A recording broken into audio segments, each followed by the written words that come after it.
You ever feel like the only kind of luck you have is bad luck? Well, as you recall, we had an appointment set up with Nate back at Sweetwater to get that back bumper PPF'd after the paint had cured. And I had set the appointment in time thinking it's mid-March. It'll be good. It'll be fine. It's driving weather. And the day I have an appointment to bring it in, it's snowing outside. Not just a little snow, but actual accumulation on the ground. Lovely. I guess we'll be trying out I think it has a traction control 4 weather in the Corvette, conveniently enough. So we'll be testing that out today.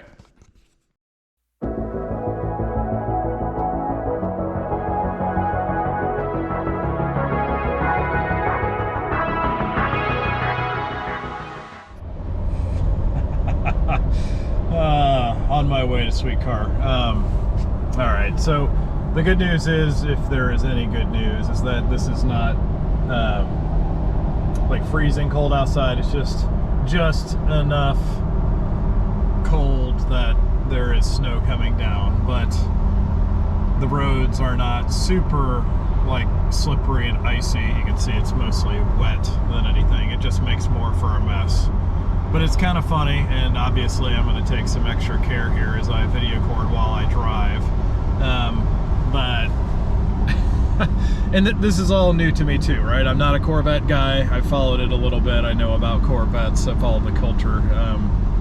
But there's a saying when anybody gets their Corvette in the rain for the first time, like, oh my gosh, it's totaled. Well, if rain is totaling a Corvette, then I don't know what snow is, but it's got to be one step worse than totaling it. So I guess I'm totaling the car by driving it in the snow, but it won't kill it as long as I'm able to keep it safe. And the bigger thing with this isn't my own concern of my own control of the car as it is with other drivers. And like I said, fortunately, the roads are more wet than slippery, so I should be all right for the little bit of drive into town.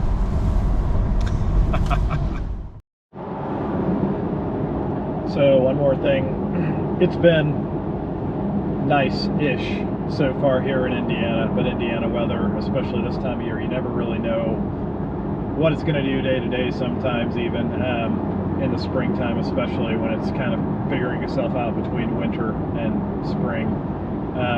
You got some warm days, like it was 70 degrees a week or so ago, so I decided to get the Corvette back out, and then today it's snowing, and then tomorrow it's going to be 50 degrees, so it's kind of a little bit all over the place. So I've been trying to get some miles on it when I can. We are right at 496 miles right now as I'm taking this. At 500 miles, the tachometer opens up to a higher RPM band allowed to drive, and theoretically, per the GM manual, the car is broken in as far as the engine goes at that point. Ah, there it is. 500 miles.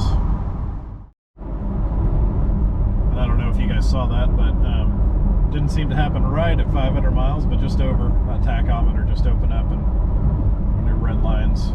It's like 6,500 RPM now, so it should be fun. I'm just not gonna hammer down when the roads are lousy. Back here, Sweet Cars.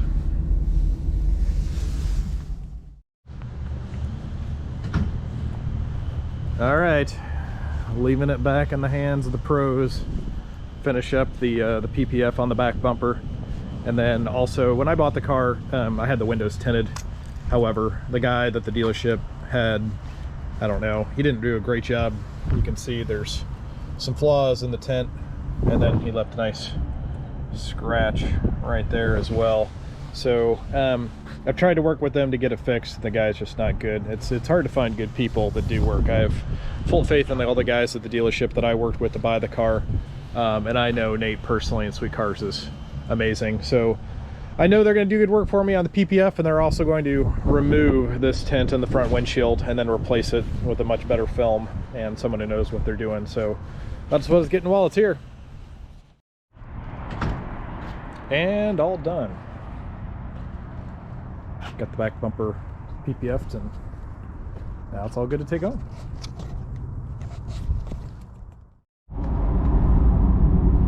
On the drive home now from Sweet Cars. They finished up the ceramic like I talked about. Fixed the window tint in the front, everything's solid. We're now at 522 miles as I record this, so theoretically the engine's broken in. I can romp on it right now.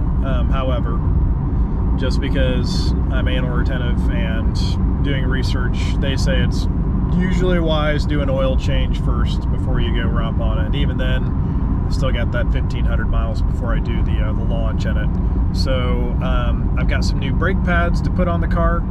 The Z51 factory pads are really, really aggressive, and they stop well, but they also dust like crazy. And some people on their new rims have said the dusting is abrasive enough it has actually pitted their new rims. So I don't want that to happen.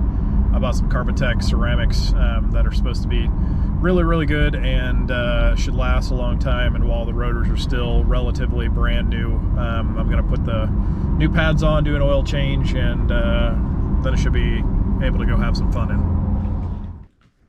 And after a quick oil change and changing the brake pads to a less abrasive pad that won't pit the wheels or make bad noises, that wraps up today's episode. Thanks for joining us today. And we did not actually total the Corvette. That was just a metaphor. Thanks for joining us, and we'll see you next time.